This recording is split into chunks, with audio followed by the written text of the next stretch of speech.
Terima kasih. Pemirsa, sidang pra-peradilan yang diajukan Jessica Kumala Wongso digelar di Pengadilan Negeri Jakarta Pusat hari ini. Jessica tidak hanya mempersoalkan status tersangkanya, tapi juga bukti konkret tindak pidana menaruh sianida di kopi Wayan Mirna. Simak pembahasannya usai jeda berikut ini.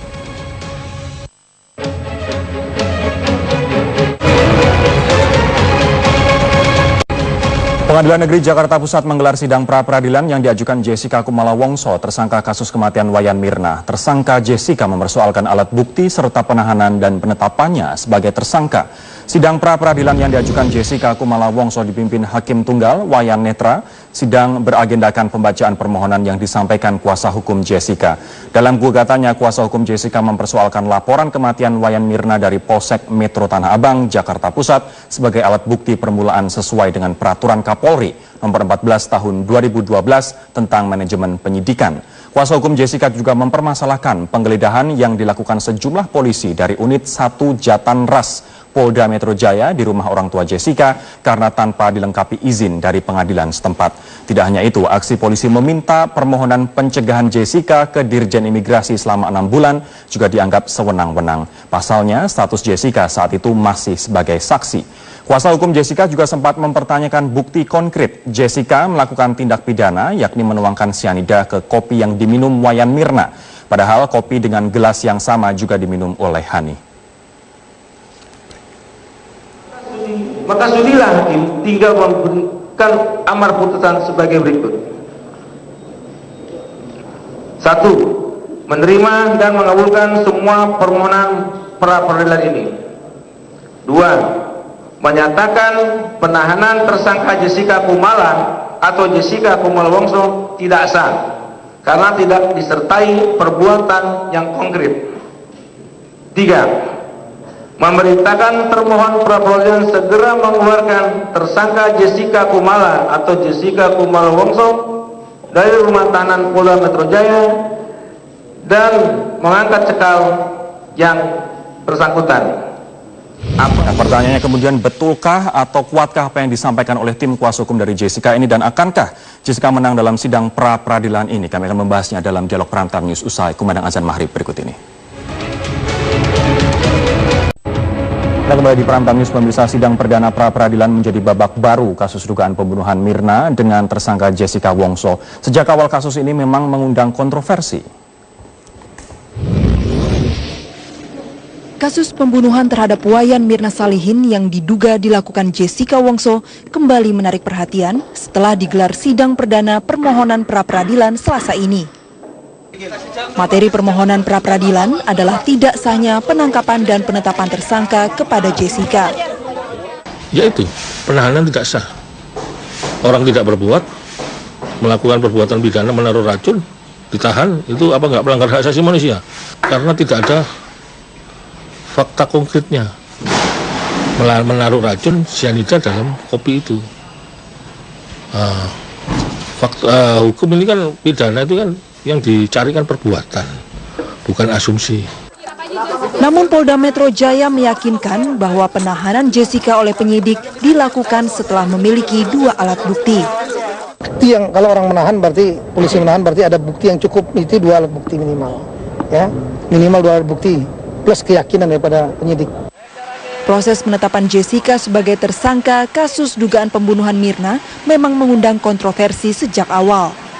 Penyidik Polda yang bolak-balik berkomunikasi dengan kejaksaan sebelum penetapan Jessica sebagai tersangka misalnya juga tak luput dari kritik. Tidak ada kesalahan, sekali ini kesalahan. Jadi tidak ada ketika menetapkan tersangka, ya polisi bolak-balik ke kejaksaan. Kejaksaan dengan polisi hubungannya itu ketika berkas sudah lengkap dari kepolisian diserahkan kepada kejaksaan. Nanti kejaksaan kalau ada salah memberi catatan untuk diperbaiki. Sementara itu, pakar psikologi forensik meyakini bahwa pelaku pembunuhan tidak berada di lokasi ketika Mirna meninggal. Racun dipilih oleh si pelaku karena hanya racunlah yang memungkinkan si pelaku mengambil jarak sedemikian jauh dari korbannya. Sehingga pelaku tidak menyaksikan korbannya kehilangan nyawa, si pelaku tidak tertangkap oleh kamera, si pelaku tidak dilihat oleh sekian banyak saksi mata. Nah, logika itu yang kita abaikan. Dengan demikian, menurut saya sangat kuat dugaan saya, walaupun korbannya ada di situ, walaupun lokasinya di situ, tapi karena pakai racun, maka pelaku menurut saya tidak berada di situ. Yang pasti, kepolisian harus membuktikan bahwa penetapan status tersangka Jessica memang didasarkan atas bukti yang kuat. Tim Liputan, Metro TV. Pemirsa, setidaknya ada 3 poin utama dalam sidang pra-peradilan yang dimohonkan Jessica Wongso, tersangka pembunuhan Wayan Mirna Salihin. Selain menggugat penetapan tersangka, tim kuasa hukum juga menggugat penahanan dan pencegahan ke luar negeri untuk Jessica. Di atas itu semua, tim kuasa hukum meyakini polisi tidak punya alat bukti konkret untuk menjerat Jessica secara hukum. Betulkah demikian dan akankah Jessica menang dalam sidang pra-peradilan dan terbebas dari kasus ini? Kita akan membahasnya dengan 2 orang narasumber. Yang pertama adalah pengacara Jessica Wongso, Yudi Wibowo. Pak Yudi, selamat malam. Malam. Kedua adalah pakar hukum pidana sekaligus mantan hakim, Asep Iwan Iriawan. Kang Asep, selamat malam. Selamat malam, Mas Ray. Selamat Kami malam, juga Pak Yudi. sudah berusaha untuk mengundang pihak dari Polda Metro Jaya, namun hingga saat ini belum ada tanggapan. Namun tidak apa-apa, kita akan mulai dengan 2 narasumber terlebih dahulu. Saya akan ke Pak Yudi terlebih dahulu. Jessica mempermasalahkan status tersangka, penahanan, dan pencekalan atau pencegahan ke luar negeri karena tidak sah. Kenapa tidak sah? Betul, karena tidak pernah dipanggil sebagai tersangka, tahu-tahu diadakan penangkapan tanggal 30 itu seperti teroris, 48 orang yang nangkap di hotel. Tapi bukankah tanggal 29 sudah ditetapkan tersangka, kemudian Ya. tanggal 30? Seharusnya sesuai aturan KUHAP, itu kalau kita dipanggil saksi dulu, harus tahapan-tahapan itu harus dilalui, dipanggil tersangka juga, tidak langsung ditangkap. Kalau ditangkap teroris oke, kita ini bukan teroris. Jadi dari segi penahanannya, penangkapannya Anda mempermasalahkan ini mengatakan tidak sah. Bagaimana dengan status tersangkanya, penetapan tersangka Saya pada tidak tanggal 29 Januari? Ngajukan penetapan itu, saya tidak gugat ya, penetapan tersangkanya. Boleh saja mendalikan Jessica Kumala sebagai tersangka dengan 2 alat bukti yang cukup, bahkan 4 alat bukti yang katanya polisi dimiliki. Lah saya kooperatif saja sebetulnya. Tapi Pak Yudi, bukankah kalau sidang pra-peradilan itu yang dipermasalahkan, yang digugat adalah status tersangkanya, Pak? Ya itu sesuai KUHAP, karena pasal 3 KUHAP itu peradilan itu sesuai undang-undang ini. Pasal 3 KUHAP itu baca. Jadi tidak ada yang lain saya asumsi putusan Mahkamah Konstitusi, ya KUHAP ini yang saya acuan sebagai nyawanya pra-peradilan ini. Gitu. Anda tetap yakin polisi tidak memiliki bukti konkret? Bukti konkret di sana itu kan, boleh saya cerita ya, di Oliver Cup itu ada 8 CCTV. Ya. Bila Oliver perlu, itu ya Oliver ya. Bila perlu nanti hakim saya ajak ke sana, PS, pemeriksaan setempat. Selama ini yang diungkap CCTV-nya berapa? Karena polisi selama ini Polisi berkeyakinan tidak bahwa pernah, itu ya. CCTV ketutupan paper bag. Ya Menunjukkan silakan apa? aja lah, boleh ketutupan daun, palang pintu, kayak sekali apapun. Itu urusannya polisi. Tapi saya yakin itu 8 kamera itu bisa dilihat mata. Lebih dari matanya sepasang orang saksi ini. Itu kan bisa memberi petunjuk. Adakah perbuatan Jessica menaruh racun pada waktu yang jam 16.15 itu? Dan selama ini polisi tidak membuka 8 CCTV? Tidak membuka karena saya pun tidak diberitahu. BAP saja tidak diberitahu saya. Tidak dikasih kopi. Yaitu melanggar pasal 72 KUHAP. Lalu itu saya aneh. Bapaknya Mirna bisa melihat begitu gamblang, alasan itu bapaknya. Tapi sebagai penasihat hukum, kita tidak diizinkan melihat itu.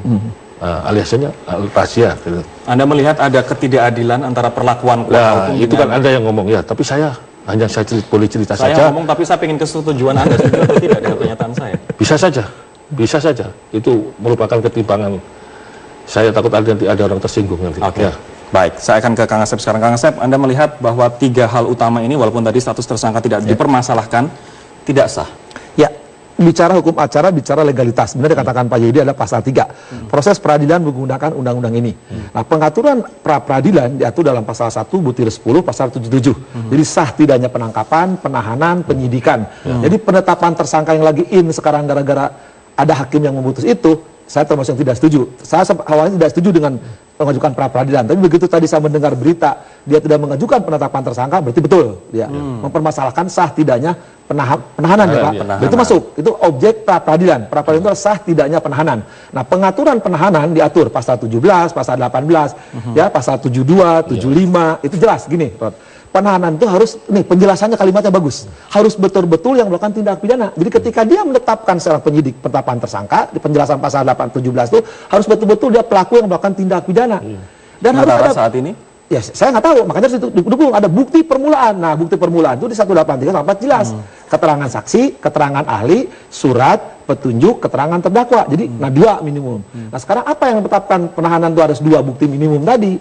Nah, lihat, betul nggak dia pelakunya? Nah, ini perkara pembunuhan. Perkara pembunuhan itu ada jurisprudensi Hogorat, ya, Mahkamah Agung Belanda 1919, ya. Rod penberdasar harus tenang, harus jelas siapa pelakunya. Nah, siapa pelaku itu harus jelas dibuktikan. Dalam asas hukum dikenal asas a posteriori. Harus berdasarkan pengalaman indrawi. Jadi harus ada yang melihat dan mendengar. Artinya apa? Ketika melakukan bukti permulaan harus ada saksi yang dia melakukan perbuatan itu. Karena ini pembunuhan, ya. Tidak boleh dengan a priori, yaitu pemikiran. Nah, saya dengar sekarang petunjuk. Petunjuk itu saya katakan 188 ayat 2 ditarik dari keterangan saksi, keterangan terdakwa dan surat. Tidak boleh tarik dari keterangan ahli. Ini artinya polisi tidak memiliki bukti konkret. Nah, saya bicara norma. Anak-anak KUHP itu sekali lagi, konstitusi kita Undang-Undang 45 pasal 24 ayat 5 harus dengan undang-undang by the way. Nah, undang-undang beracara adalah KUHP. Tadi yang kita katakan betul, setuju Pak Yudi, legalitasnya pasal 3. Jadi semua peraturan orang dari mulai ditahan, ditangkap, inilah yang dipergunakan, tidak boleh di luar ini. Inilah legalitasnya, di luar ini tadi melanggar hukum acara. Ini artinya untuk penahanan. Nah, penahanan tadi ada alasan. Ya, sekarang dapat nggak berita acara? Saya nggak ngerti ya, yang tahu fakta beliau.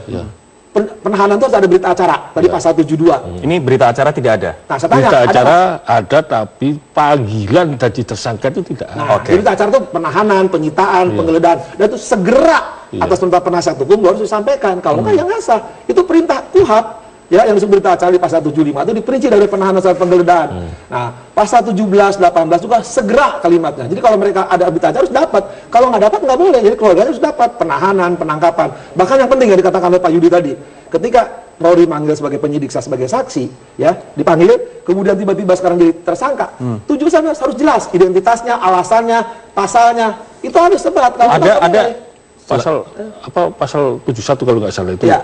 Kewajiban menyidik itu ada beberapa hal tapi yang disampaikan oleh ini bagian dari pembelaan hukum dari Polda Metro Jaya begitu yang mengatakan ada 2 poin utama. Pihak termohonnya salah alamat, Pak. Jadi Anda gugatannya diajukan ke Polsek Tanah Abang, padahal ini yang menyidik saat ini adalah Polda Metro Jaya yang sudah dilimpahkan ke Kejati. Silakan saja, ya, silakan saja berasumsi demikian. Tapi kan saya ada bukti bahwa pemanggilan saksi itu dari Polsek Tanah Abang dan laporan polisinya itu berasal dari Polsek Tanah Abang yang dipakai Polda. Lah polisi kan bertindak hierarkis, Mabes, Polda, Polsek kan itu. Ya harus kita gugat semua. Kalau masalah berkas ini belum dilimpahkan ke kejaksaan, kewenangannya itu masih di kepolisian. Kalau perpanjangan itu permohonan. Saya ngajukan pra ini kan sebelum diajukan permohonan perpanjangan penahanan. Jadi kewajiban itu masih di kepolisian. Kang Asep sebagai mantan hakim, adanya kesalahan dengan menyebutkan pihak termohonnya. Ini salah alamat itu akan mempengaruhi tidak? Enggak. Jadi apa? Kepolisian siki istilahnya tuh ya. Kata saya juga tahunya gitu. Kepolisian Republik Indonesia siki Polda Metro Jaya, siki Polres Jakarta Selatan, siki Polsek Tanah Abang. Cukup. Tapi yang penting hubungan hukumnya dengan mana? Yang mengeluarkan surat perintah, yang bikin penahanan, itulah yang digugat yang penting. Tapi biasanya dalam praktek harus menyebutkan atasannya, gitu kan. Tapi yang dalam pelaksanaannya yang melakukan adalah Tanah Abang, ya itu yang Ini artinya tidak akan mempengaruhi putusan nanti dalam peradilan. Pihaknya ada permohonan peradilan itu siapa yang melakukan tadi sah tidaknya penahanan, siapa yang menahan, siapa yang melakukan penahanan, itu aja. Nanti kita juga yang di pra-peradilan adalah pihaknya itu. Nanti kita juga akan membahas terkait dengan pencegahan Jessica ke luar negeri pasca ditetapkan sebagai saksi, namun polisi juga bersikukuh bahwa saksi yang mengarah ke tersangka pun bisa dicegah. Kami akan membahasnya saat lagi.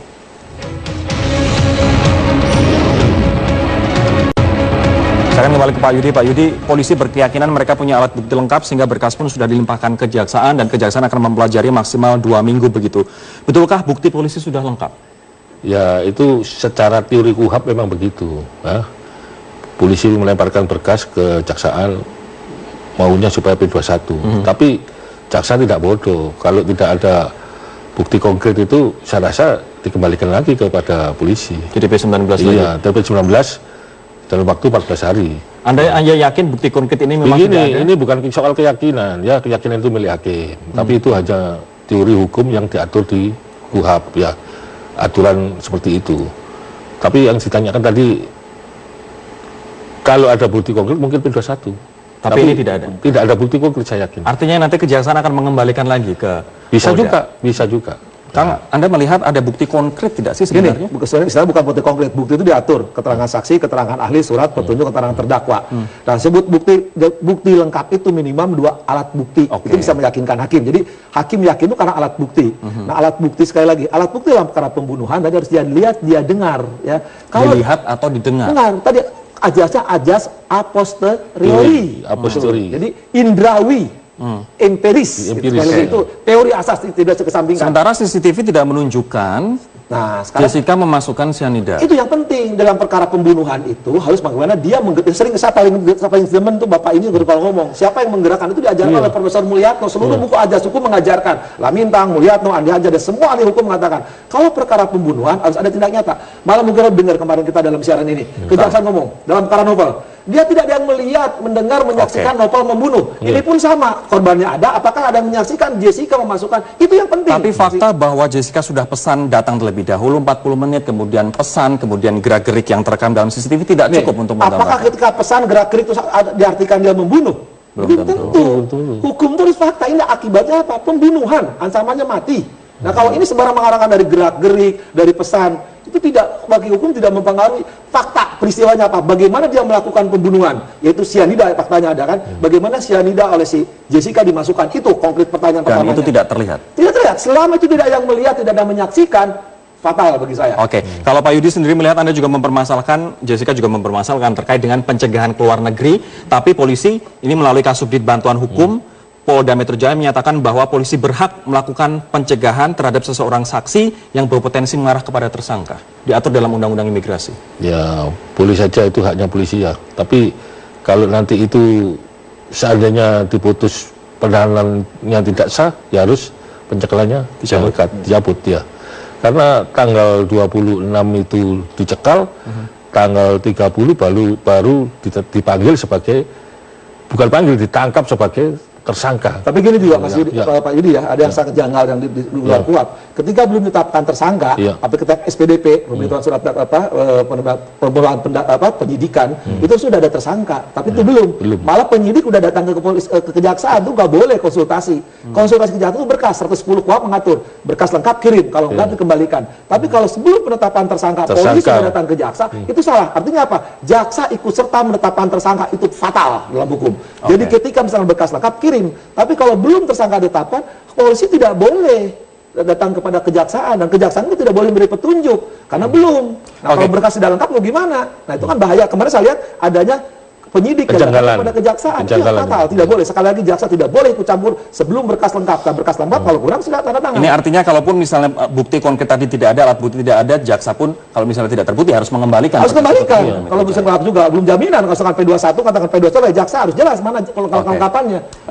Kita lihat bersama grafik ini, pemirsa, ini adalah terkait dengan poin-poin yang dimohonkan dalam sidang pra peradilan hari ini dari tim kuasa hukum Jessica Wongso. Kita lihat bersama-sama.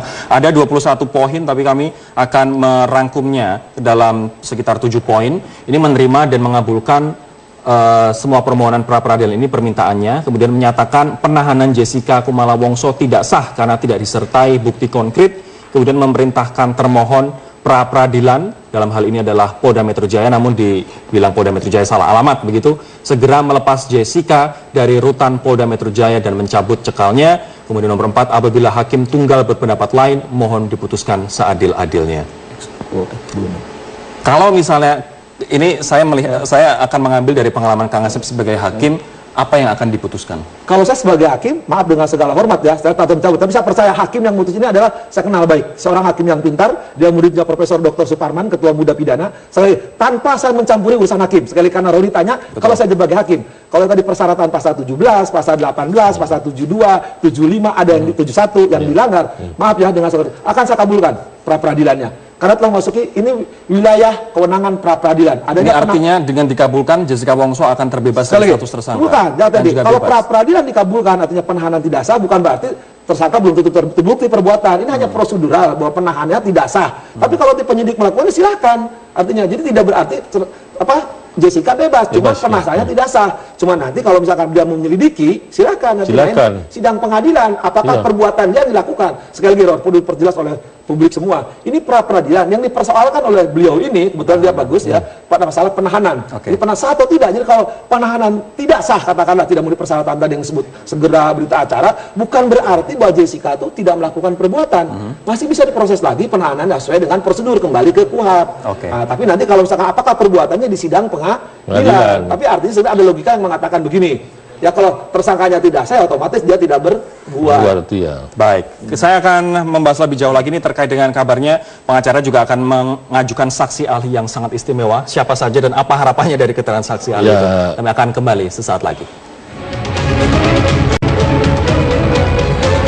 Pemirsa, kami ingin menyampaikan kembali bahwa kami sudah mencoba menghubungi pihak Polda Metro Jaya untuk bergabung dalam perbincangan kami sore hari ini, namun belum ada tanggapan hingga saat ini. Saya akan kembali ke Pak Yudi. Pak Yudi, apakah Anda melihat polisi juga melakukan effort yang sama, usaha yang sama untuk menginvestigasi pihak lain di luar Jessica, atau seolah-olah Jessica terus saja yang menjadi fokus dari penyelidikan polisi dan penyidikan polisi?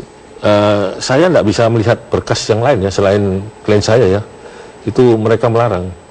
Berkas klien saya minta kopi BAP-nya aja nggak dikasih, itu kan melanggar pasal 72. Ini artinya apa pasal 77 KUHP itu? Oke, artinya seperti apa? Jessica seolah-olah diposisikan atau Anda melihat ada hal yang lain? Bukan. Ya itu kan aturan di KUHP seperti itu. Jadi saya nggak tahu itu polisi gimana. Saya nggak boleh melihat pokoknya. Ya yang pemeriksaan saksi yang lain atau pemeriksaan yang lain-lain tidak bisa. Saya hanya fokus pada klien saya sendiri. Anda tidak melihat Jessica seolah-olah menjadi satu-satunya pihak yang selama ini satu-satunya selama ini. Tapi polisi kan meriksa yang lain. Itu melihat aneh tidak Anda? Ya sangat aneh, tidak ada perbuatan, tidak berbuat diperiksa, jadikan tersangka dan ditahan. Kalau tidak berbuat ya tidak berbuat. Kalau karena saya melihat Jessica seolah-olah diposisikan sendiri atau polisi sudah cukup sebenarnya usaha untuk menginvestigasi pihak yang lain. Kalau pengalamannya sebagai hakim, bukan sebagai penyidik ya. Tapi kalau kita baca berkas dari BAP kepolisian, biasanya kalau diperiksa itu banyak. Jadi di lingkungan itu misalkan ada tukang kopinya lah, ada orang-orang di situnya. Jadi tidak mengarah kepada sesuatu. Tapi kalau penyidik mengarah kepada Jessica, ya itu haknya polisi. Tapi apakah didukung dengan bukti permulaan yang cukup tadi ya? Yang di pasal 18 saya bacakan kan. Nih, saya bacakan pasal 17 biar jelas ya, pasal 17 tuh. Nanti jangan bilangin saya dukun juga nih. Nih, 17 nih. Perintah penangkapan dilakukan terhadap seorang yang diduga keras melakukan tindak pidana berdasarkan bukti permulaan yang cukup. Jadi diarahkan menangkap ke Jessica harus bukti permulaan cukup. Apa yang maksud bukti permulaan cukup? Penjelasannya. Bukti permulaan cukup untuk menduga adanya tindak pidana sesuai dengan bunyi pasal 1 butir 14. Artinya tersangka, penetapan tersangka. Pasal ini menunjukkan bahwa perintah penangkapan tidak dapat dilakukan dengan sewenang-wenang, tetapi ditujukan kepada mereka yang betul-betul melakukan tindak pidana. Artinya harus betul-betul melakukan tindak pidana. Apakah Jessica atau orang lain di sekitar itu, atau di luar orang itu? Itulah kewajiban adanya penyelidikan. Sekali lagi, polisi harus mentari. Biasanya kan begitu kejadian langsung ditutup, digeledah, disita. Apakah polisi sudah melakukan itu? Saya kan nggak ngerti, nggak tahu. Yang tahu ada bapak-bapak yang sekarang lain mungkin. Saya nggak melihat, tidak boleh itu testimonium di auditu. Saya hanya baca. Tapi kalau dari KUHP, penyelidikan itu makanya mencari alat bukti, mencari tersangka, makanya ke penyidikan. Pak Yudi tidak melihat itu adanya usaha yang menyeluruh ini. Seperti di kafe itu sebetulnya kan lokasi itu kan disterilkan. Yang disterilkan itu hanya kursinya saja. Seharusnya ditutup semua itu, segel semua kafe itu sampai menemukan siapa pelakunya. Jadi kalau olah TKP berkali-kali dengan kondisi tamu yang datang begitu banyak itu sudah berubah. Posisi olah TKP-nya itu kalau dalam saintifik itu sudah berubah. Ya? Jadwal sidang besok adalah tanggapan atau jawaban dari pihak terlapor, yakni bukan terlapor, termohon, yakni dari pihak kepolisian. Tapi setelah itu nanti Anda akan menghadirkan saksi ahli. Siapa saja? Dan besok apa yang diharapkan? Masih jawaban dari kepolisian. Setelah itu bukti surat saya ajukan, selesai. Besok pagi hari Kamis itu ahli pidana, bukan ahli nujum. Apalagi dukun. Siapa saja Pak Yudi? Itu rahasia nanti, itu rahasia saya. Apa yang diharapkan dari ahli-ahli ini yang ya pencerahan dan penerangan masalah hukum yang carut marut ini, yang masalah penangkapan, masalah panggilan, masalah. Oke, Kang Asep, Anda melihat pencekalan akhir-akhir ini kepolisian merasa tertutup begitu dengan kasus Mirna, salah satunya tidak hadir dalam malam hari ini, kemudian beberapa hari juga sebenarnya kan lebih menarik sedikit kan mengerem ketika ini kan pernyataan. ini perkara menarik perhatian publik ya, artinya perkara pembunuhan lagi karena menyangkut orang misalkan seorang wanita lah, bukan orang biasa, tapi menarik di media berapa minggu apa berbulan-bulan ini harusnya terbuka semua, karena ajas transparansi, publik harus tahu, bahkan tadi kan berita acara harus tahu. Nah sekarang kan banyak yang tidak tahu, pengacaranya tidak tahu, saya juga kaget, apalagi mungkin kami kita ngikutinnya melalui media. Seharusnya siapapun yang terlibat dalam perkara ini, baik penyidik, nanti penuntut sampai hakim, harus tahu publik, jangan sampai kejadian ini akan terulang. Ini kebetulan menarik perhatian, media memberitakan, bayangkan kalau ini kejadian menyangkut orang-orang kecil, fakta menunjukkan banyak salah tangkap, salah tahan sehingga dibebaskan oleh hakim. Kan banyak Sengkonkarta kemudian yang tertangkap, yang tahan salah, yang kemarin aja KPK salah tangkap, apalagi nanti yang lain. Nah, itu jangan sampai terulang. Ini penegakan hukum pakai aturan hukum, ada hukum acara, itu perintah konstitusi 24 ayat 5 harus dengan undang-undang, bukan dengan sewenang-wenang. Ini tadi yang dibacakan, bukan kesewenang-wenangan. Ingat, melindungi pelindungan HAM dan melindungi praduga tak bersalah. Itulah yang diamanatkan oleh KUHAP. Saya minta penegasan, ini artinya nanti sidang pra-peradilan akan seperti apa, Kang? Saya berharap sekali lagi ya, sidang pra-peradilan tidak seperti pra-peradilan yang pernah meramaikan dunia peradilan. Saya berharap kepada yang mulia, yang saya anggap hakimnya termasuk hakim pintar, hakim punya integritas, punya loyalitas kepada hukum, katakan yang benar-benar salah. Kalau Jessica memang nanti persidangan tidak memenuhi syaratan, tolak pra-peradilannya. Tapi kalau persidangannya betul, kabulkan, karena tidak menunjukkan perbuatan Jessica. Baik, terima kasih Kang Asep, terima kasih Pak Yudi atas waktunya malam hari ini. Dan pemirsa, demikianlah perbincangan kami untuk yang pertama di Prime Time News. Tetaplah bersama kami. Pelaku tidak tertangkap oleh kamera, si pelaku tidak dilihat oleh sekian banyak saksi mata. Nah, logika itu yang kita abaikan. Dengan demikian, menurut saya sangat kuat dugaan saya, walaupun korbannya ada di situ, walaupun lokasinya di situ, tapi karena pakai racun, maka pelaku menurut saya tidak berada di situ. Yang pasti, kepolisian harus membuktikan bahwa penetapan status tersangka Jessica memang didasarkan atas bukti yang kuat. Tim Liputan, Metro TV. Pemirsa, setidaknya ada 3 poin utama dalam sidang pra-peradilan yang dimohonkan Jessica Wongso, tersangka pembunuhan Wayan Mirna Salihin. Selain menggugat penetapan tersangka, tim kuasa hukum juga menggugat penahanan dan pencegahan ke luar negeri untuk Jessica. Di atas itu semua, tim kuasa hukum meyakini polisi tidak punya alat bukti konkret untuk menjerat Jessica secara hukum. Betulkah demikian, dan akankah Jessica menang dalam sidang pra-peradilan dan terbebas dari kasus ini? Kita akan membahasnya dengan 2 orang narasumber. Yang pertama adalah pengacara Jessica Wongso, Yudi Wibowo. Pak Yudi, selamat malam. Malam. Kedua adalah pakar hukum pidana sekaligus mantan hakim, Asep Iwan Iriawan. Kang Asep, selamat malam. Selamat malam, Mas Ray. Selamat Kami malam, juga Pak Yudi. sudah berusaha untuk mengundang pihak dari Polda Metro Jaya, namun hingga saat ini belum ada tanggapan. Namun tidak apa-apa, kita akan mulai dengan 2 narasumber terlebih dahulu. Saya akan ke Pak Yudi terlebih dahulu. Jessica mempermasalahkan status tersangka, penahanan, dan pencekalan atau pencegahan ke luar negeri karena tidak sah. Kenapa tidak sah? Betul, karena tidak pernah dipanggil sebagai tersangka, tahu-tahu diadakan penangkapan tanggal 30 itu seperti teroris, 48 orang yang nangkap di hotel. Tapi bukankah tanggal 29 sudah ditetapkan tersangka, kemudian tanggal 30? Seharusnya sesuai aturan KUHAP, itu kalau kita dipanggil saksi dulu, harus tahapan-tahapan itu harus dilalui, dipanggil tersangka juga, tidak langsung ditangkap. Kalau ditangkap teroris oke, kita ini bukan teroris. Jadi dari segi penahanannya, penangkapannya Anda mempermasalahkan ini maka tidak sah. Bagaimana dengan status tersangkanya, penetapan tersangka? Saya tidak 29 Januari. mengajukan penetapan itu, saya tidak gugat ya, penetapan tersangkanya. Boleh saja mendalikan Jessica Kumala sebagai tersangka dengan 2 alat bukti yang cukup, bahkan 4 alat bukti yang katanya polisi dimiliki.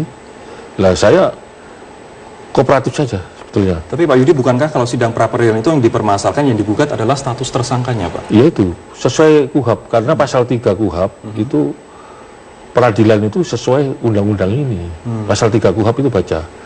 Jadi tidak ada yang lain, saya asumsi putusan Mahkamah Konstitusi, ya KUHAP ini yang saya acuan sebagai nyawanya pra-peradilan ini. Gitu. Anda tetap yakin polisi tidak memiliki bukti konkret? Bukti konkret di sana, itu kan, boleh saya cerita ya, di Oliver Cup itu ada 8 CCTV. Ya.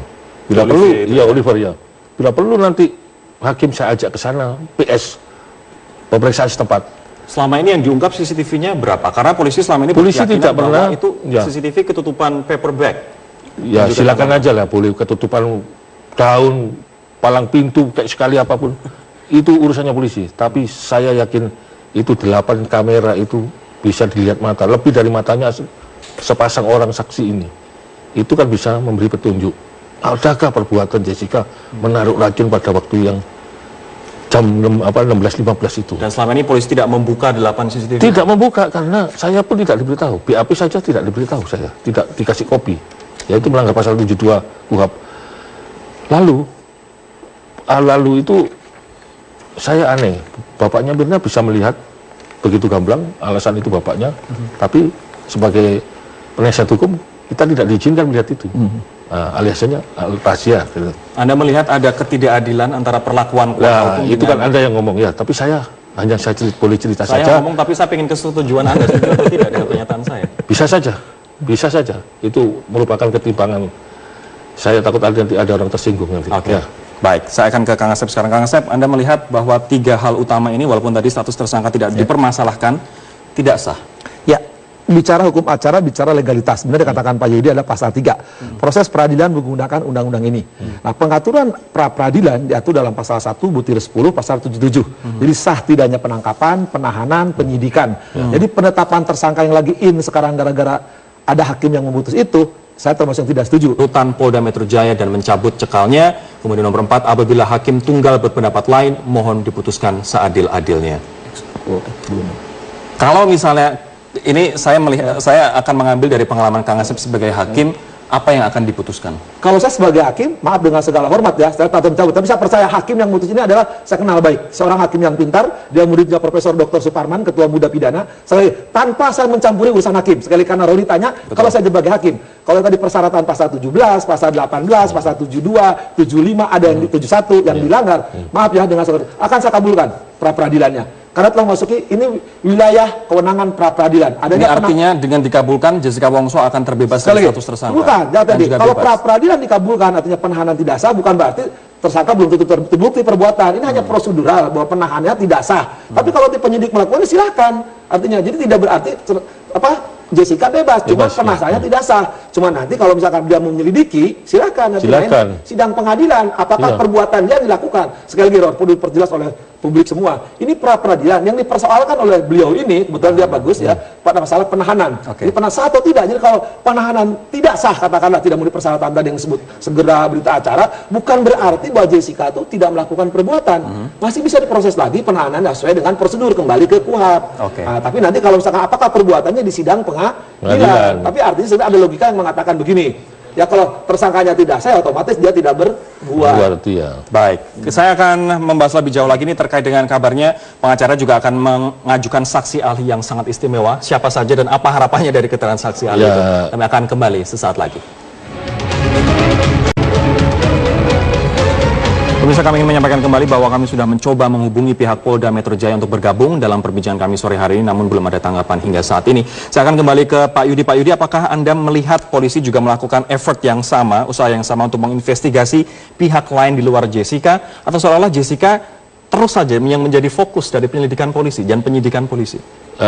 Saya tidak bisa melihat berkas yang lain ya, selain klien saya ya. Itu mereka melarang. Berkas klien saya cuma kopi BAP-nya aja nggak dikasih, itu kan melanggar pasal 72. Ini artinya apa pasal 77 KUHP itu? Oke, artinya seperti apa? Jessica seolah-olah diposisikan atau Anda melihat ada hal yang lain? Bukan. Ya itu kan aturan di KUHP seperti itu.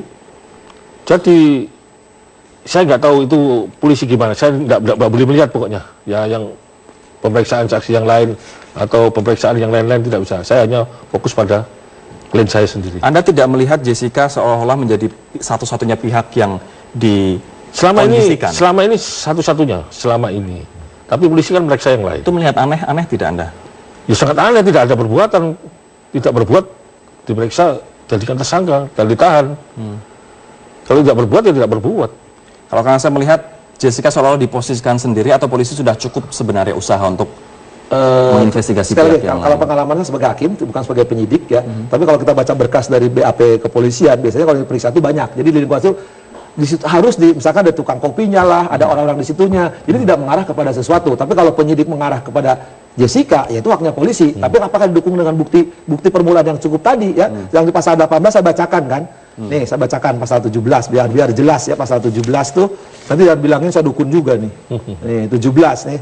Perintah penangkapan dilakukan terhadap seorang yang diduga keras melakukan tindak pidana berdasarkan bukti permulaan yang cukup. Jadi diarahkan menangkap ke Jessica harus bukti permulaan cukup. Apa yang maksud bukti permulaan cukup? Penjelasannya. Bukti permulaan cukup untuk menduga adanya tindak pidana sesuai dengan bunyi pasal 1 butir 14. Artinya tersangka, penetapan tersangka. Pasal ini menunjukkan bahwa perintah penangkapan tidak dapat dilakukan dengan sewenang-wenang, tetapi ditujukan kepada mereka yang betul-betul melakukan tindak pidana. Artinya harus betul-betul melakukan tindak pidana. Apakah Jessica atau orang lain di sekitar itu, atau di luar orang itu. Itulah kewajiban adanya penyelidikan. Sekali lagi, polisi harus mencari. Biasanya kan begitu kejadian langsung ditutup, digeledah, disita. Apakah polisi sudah melakukan itu? Saya kan nggak ngerti, nggak tahu. Yang tahu ada bapak-bapak yang sekarang lain mungkin. Saya nggak melihat, tidak boleh itu testimonium udah audit itu. Saya hanya baca. Tapi kalau dari KUHP, penyelidikan itu makanya mencari alat bukti, mencari tersangka, makanya ke penyidikan. Pak Yudi tidak melihat itu adanya usaha yang menyeluruh ini. Seperti di kafe. Terima kasih. Pemirsa, sidang pra-peradilan yang diajukan Jessica Kumala Wongso digelar di Pengadilan Negeri Jakarta Pusat hari ini. Jessica tidak hanya mempersoalkan status tersangkanya, tapi juga bukti konkret tindak pidana menaruh sianida di kopi Wayan Mirna. Simak pembahasannya usai jeda berikut ini.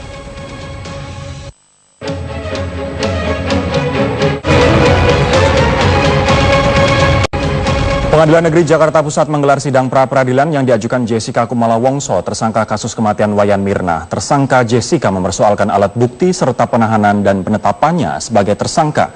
Sidang pra-peradilan yang diajukan Jessica Kumala Wongso dipimpin Hakim Tunggal Wayan Netra. Sidang beragendakan pembacaan permohonan yang disampaikan kuasa hukum Jessica. Dalam gugatannya, kuasa hukum Jessica mempersoalkan laporan kematian Wayan Mirna dari Polsek Metro Tanah Abang, Jakarta Pusat sebagai alat bukti permulaan sesuai dengan peraturan Kapolri nomor 14 tahun 2012 tentang manajemen penyidikan. Kuasa hukum Jessica juga mempermasalahkan penggeledahan yang dilakukan sejumlah polisi dari unit 1 Jatanras Polda Metro Jaya di rumah orang tua Jessica karena tanpa dilengkapi izin dari pengadilan setempat. Tidak hanya itu, aksi polisi meminta permohonan pencegahan Jessica ke Dirjen Imigrasi selama 6 bulan juga dianggap sewenang-wenang. Pasalnya, status Jessica saat itu masih sebagai saksi. Kuasa hukum Jessica juga sempat mempertanyakan bukti konkret Jessica melakukan tindak pidana, yakni menuangkan sianida ke kopi yang diminum Wayan Mirna. Padahal kopi dengan gelas yang sama juga diminum oleh Hani. Maka sudilah hakim tinggal memberikan amar putusan sebagai berikut. 1. Menerima dan mengabulkan semua permohonan pra-peradilan ini. 2. Menyatakan penahanan tersangka Jessica Kumala atau Jessica Kumala Wongso tidak sah karena tidak disertai perbuatan yang konkret. 3. Memerintahkan termohon pra-peradilan segera mengeluarkan tersangka Jessica Kumala atau Jessica Kumala Wongso dari rumah tahanan Polda Metro Jaya dan mengangkat cekal yang bersangkutan. Pertanyaannya kemudian, betulkah atau kuatkah apa yang disampaikan oleh tim kuasa hukum dari Jessica ini, dan akankah Jessica menang dalam sidang pra-peradilan ini? Kami akan membahasnya dalam dialog Primetime News usai kumandang azan maghrib berikut ini. Kita kembali di Primetime News, pemirsa. Sidang perdana pra-peradilan menjadi babak baru kasus dugaan pembunuhan Mirna dengan tersangka Jessica Wongso. Sejak awal kasus ini memang mengundang kontroversi. Kasus pembunuhan terhadap Wayan Mirna Salihin yang diduga dilakukan Jessica Wongso kembali menarik perhatian setelah digelar sidang perdana permohonan pra-peradilan Selasa ini. Materi permohonan pra-peradilan adalah tidak sahnya penangkapan dan penetapan tersangka kepada Jessica. Yaitu penahanan tidak sah. Orang tidak berbuat, melakukan perbuatan pidana menaruh racun, ditahan, itu apa nggak melanggar hak asasi manusia? Karena tidak ada fakta konkretnya. Menaruh racun sianida dalam kopi itu. Hukum ini kan pidana itu kan yang dicarikan perbuatan, bukan asumsi. Namun Polda Metro Jaya meyakinkan bahwa penahanan Jessica oleh penyidik dilakukan setelah memiliki 2 alat bukti.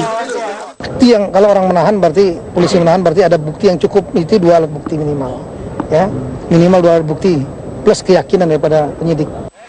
Proses penetapan Jessica sebagai tersangka kasus dugaan pembunuhan Mirna memang mengundang kontroversi sejak awal. Penyidik Polda yang bolak-balik berkomunikasi dengan kejaksaan sebelum penetapan Jessica sebagai tersangka misalnya juga tak luput dari kritik. Tidak ada kesalahan, sekali ini kesalahan. Jadi tidak ada ketika menetapkan tersangka, ya polisi bolak-balik dengan kejaksaan. Kejaksaan dengan polisi hubungannya itu ketika berkas sudah lengkap dari kepolisian diserahkan kepada kejaksaan. Nanti kejaksaan kalau ada salah memberi catatan untuk diperbaiki. Sementara itu, pakar psikologi forensik meyakini bahwa pelaku pembunuhan tidak berada di lokasi ketika Mirna meninggal. Racun dipilih oleh si pelaku karena hanya racunlah yang memungkinkan si pelaku mengambil jarak sedemikian jauh dari korbannya. Sehingga pelaku tidak menyaksikan korbannya kehilangan nyawa.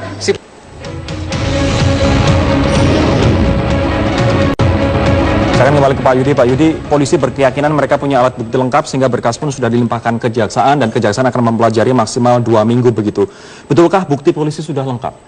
Ya, itu secara teori KUHAP memang begitu. Nah, polisi melemparkan berkas ke kejaksaan maunya supaya P21.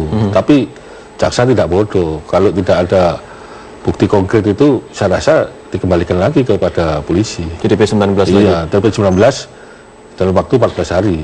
Anda yakin bukti konkret ini memang tidak ada? Ini bukan soal keyakinan, ya keyakinan itu milik hakim. Tapi itu hanya teori hukum yang diatur di KUHAP, ya aturan seperti itu. Tapi yang ditanyakan tadi, kalau ada bukti konkret mungkin P21. Tapi ini tidak ada? Tidak ada bukti konkret, saya yakin. Artinya nanti kejaksaan akan mengembalikan lagi ke Bisa Polda. juga, bisa juga. Kang, Anda melihat ada bukti konkret tidak sih sebenarnya? Istilahnya bukan bukti konkret, bukti itu diatur, keterangan saksi, keterangan ahli, surat, petunjuk, keterangan terdakwa. Nah, sebut bukti lengkap itu minimum 2 alat bukti. Itu bisa meyakinkan hakim. Jadi hakim yakin itu karena alat bukti. Nah, alat bukti sekali lagi, alat bukti dalam perkara pembunuhan tadi harus dia lihat, dia dengar, ya.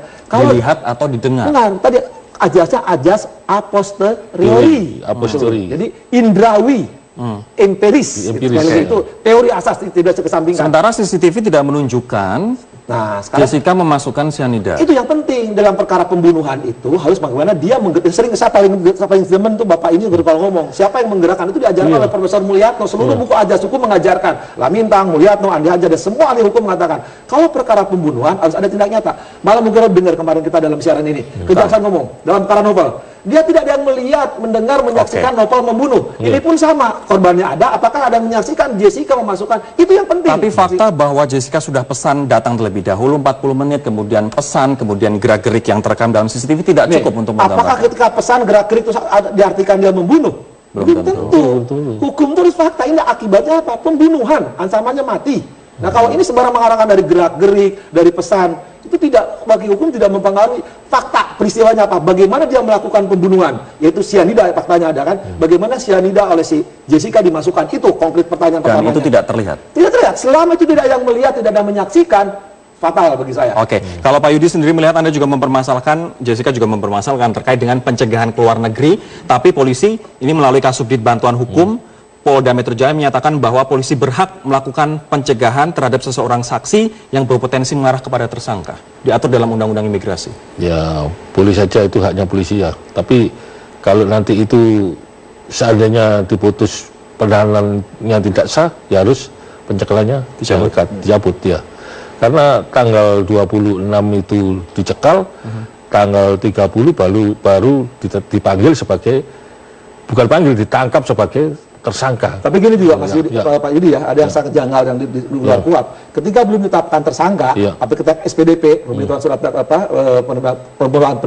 penyidikan, itu sudah ada tersangka, tapi itu belum. Malah penyidik udah datang ke kejaksaan itu nggak boleh konsultasi. Konsultasi kejaksaan itu berkas 110 KUHAP mengatur, berkas lengkap kirim, kalau enggak dikembalikan. Tapi kalau sebelum penetapan tersangka, polisi sudah datang ke jaksa, itu salah. Artinya apa? Jaksa ikut serta menetapkan tersangka, itu fatal dalam hukum. Jadi ketika misalnya berkas lengkap kirim, tapi kalau belum tersangka ditetapkan, polisi tidak boleh datang kepada kejaksaan, dan kejaksaan itu tidak boleh memberi petunjuk karena belum. Nah, kalau berkas tidak lengkap mau gimana? Nah, itu kan bahaya. Kemarin saya lihat adanya penyidik yang datang kepada kejaksaan, itu fatal, tidak boleh. Sekali lagi jaksa tidak boleh ikut campur sebelum berkas lengkap. Dan berkas lengkap kalau kurang sudah tanda tangan. Ini artinya kalaupun misalnya bukti konkret tadi tidak ada, alat bukti tidak ada, jaksa pun kalau misalnya tidak terbukti harus mengembalikan. Harus kembalikan. Kalau bisa lengkap juga belum jaminan. Kalau misalkan P21 katakan P21 jaksa harus jelas mana kalau kelengkapannya. Kita lihat bersama grafik ini, pemirsa, ini adalah terkait dengan poin-poin yang dimohonkan dalam sidang pra peradilan hari ini dari tim kuasa hukum Jessica Wongso. Kita lihat bersama-sama. Ada 21 poin, tapi kami akan merangkumnya dalam sekitar 7 poin. Ini menerima dan mengabulkan semua permohonan pra peradilan ini, permintaannya, kemudian menyatakan penahanan Jessica Kumala Wongso tidak sah karena tidak disertai bukti konkret, kemudian memerintahkan termohon pra peradilan, dalam hal ini adalah Polda Metro Jaya, namun dibilang Polda Metro Jaya salah alamat begitu, segera melepas Jessica dari. Saya awalnya tidak setuju dengan mengajukan pra peradilan, tapi begitu tadi saya mendengar berita dia tidak mengajukan penetapan tersangka, berarti betul dia mempermasalahkan sah tidaknya penahanan ya Pak. Itu masuk, itu objek pra peradilan. Pra peradilan itu sah tidaknya penahanan. Nah, pengaturan penahanan diatur pasal 17, pasal 18, ya, pasal 72, 75, itu jelas gini, Rod. Penahanan itu harus, nih penjelasannya kalimatnya bagus, harus betul-betul yang melakukan tindak pidana. Jadi ketika dia menetapkan seorang penyidik penetapan tersangka, di penjelasan pasal 817 itu harus betul-betul dia pelaku yang melakukan tindak pidana. Dan harus ada saat ini? Ya, saya nggak tahu, makanya itu didukung ada bukti permulaan. Nah, bukti permulaan itu di 183 jelas. Keterangan saksi, keterangan ahli, surat, petunjuk, keterangan terdakwa. Jadi, nah 2 minimum. Nah, sekarang apa yang menetapkan penahanan itu harus 2 bukti minimum tadi? Nah, lihat, betul nggak dia pelakunya? Nah, ini perkara pembunuhan. Perkara pembunuhan itu ada jurisprudensi Hogorat, ya, Mahkamah Agung Belanda 1919, ya. Rod penberitaste harus tenang, harus jelas siapa pelakunya. Nah, siapa pelaku itu harus jelas dibuktikan. Dalam asas hukum dikenal asas a posteriori. Harus berdasarkan pengalaman indrawi. Jadi harus ada yang lihat dan mendengar. Artinya apa? Ketika melakukan bukti permulaan harus ada saksi yang dia melakukan perbuatan itu. Karena ini pembunuhan, ya. Tidak boleh dengan a priori, yaitu pemikiran. Nah, saya dengar sekarang petunjuk. Petunjuk itu saya katakan 188 ayat 2 ditarik dari keterangan saksi, keterangan terdakwa dan surat. Tidak boleh tarik dari keterangan ahli. Ini artinya polisi tidak memiliki bukti konkret. Nah, saya bicara norma. Anak-anak KUHP itu sekali lagi, konstitusi kita, Undang-Undang 45, pasal 24 ayat 5, harus dengan undang-undang by the web. Nah, undang-undang beracara adalah KUHP. Tadi yang kutakan betul, saya setuju Pak Yudi, legalitasnya pasal 3. Jadi, semua peraturan orang dari mulai ditahan, ditangkap, inilah yang dipergunakan. Tidak boleh di luar ini. Inilah legalitasnya di luar ini. Tadi melanggar hukum acara. Ini artinya untuk penahanan. Nah, penahanan tadi ada alasan. Ya, sekarang dapat nggak berita acara? Saya nggak ngerti ya. Yang tahu fakta beliau. Penahanan itu ada berita acara. Tadi pasal 72. Ini berita acara tidak ada. Nah, saya tanya, berita acara ada, tapi panggilan dari tersangka itu tidak ada. Nah, berita acara itu penahanan, penyitaan, penggeledahan. Dan itu segera atas perintah penasihat hukum harus disampaikan. Kalau nggak yang nggak sah. Itu perintah KUHP. Ya, yang disebut berita acara di pasal 75 itu diperinci dari penahanan sampai penggeledahan. Nah, pasal 17, 18 juga segera kalimatnya. Jadi kalau mereka ada berita acara harus dapat. Kalau nggak dapat nggak boleh. Jadi keluarganya harus dapat penahanan, penangkapan. Bahkan yang penting yang dikatakan oleh Pak Yudi tadi, ketika Rory manggil sebagai penyidik, saya sebagai saksi, ya dipanggil, kemudian tiba-tiba sekarang jadi tersangka. Tujuannya harus jelas, identitasnya, alasannya, pasalnya, itu harus sebat. Ada pasal 71 kalau nggak salah itu. Ya. Kewajiban menyidik ada beberapa hal tapi yang disampaikan oleh ini bagian dari pembelaan hukum dari Polda Metro Jaya begitu yang mengatakan ada 2 poin utama. Pihak termohonnya salah alamat, Pak. Jadi Anda gugatannya diajukan ke Polsek Tanah Abang, padahal ini yang menyidik saat ini adalah Polda Metro Jaya yang sudah dilimpahkan ke Kejati. Silakan saja berasumsi demikian. Tapi kan saya ada bukti bahwa pemanggilan saksi itu dari Polsek Tanah Abang dan laporan polisinya itu berasal dari Polsek Tanah Abang yang dipakai Polda. Lah polisi kan bertindak hierarkis, Mabes, Polda, Polsek kan itu. Ya harus kita gugat semua. Kalau masalah berkas ini belum dilimpahkan ke kejaksaan, kewenangannya itu masih di kepolisian. Kalau perpanjangan itu permohonan. Saya ngajukan pra ini kan sebelum diajukan permohonan perpanjangan penahanan. Jadi kewajiban itu masih di kepolisian. Kang Asep sebagai mantan hakim, adanya kesalahan dengan menyebutkan pihak termohonnya Ini salah alamat, itu akan mempengaruhi tidak? Enggak, dari apa? Kepolisian siki istilahnya tuh ya. Kata tuh saya juga tahunya gitu. Kepolisian Republik Indonesia siki Polda Metro Jaya, siki Polres Jakarta Selatan, siki apa? Polsek Tanah Abang udah cukup. Tapi yang penting hubungan hukumnya dengan mana? Yang keluarkan surat perintah, yang bikin penahanan, itulah yang digugat yang penting. Tapi biasanya dalam praktek harus menyebutkan atasannya, gitu kan. Tapi yang dalam pelaksanaannya yang melakukan adalah Tanah Abang, ya itu yang Ini artinya tidak akan mempengaruhi putusan nanti dalam enggak, pihaknya ada permohonan peradilan itu siapa yang melakukan tadi sah tidaknya penahanan, siapa yang menahan, siapa yang melakukan penahanan, itu aja. Nanti kita juga yang di pra-peradilan adalah pihaknya itu. Nanti kita juga akan membahas terkait dengan pencegahan Jessica ke luar negeri pasca ditetapkan sebagai saksi, namun polisi juga bersikukuh bahwa saksi yang mengarah ke tersangka pun bisa dicegah. Kami akan membahasnya saat lagi.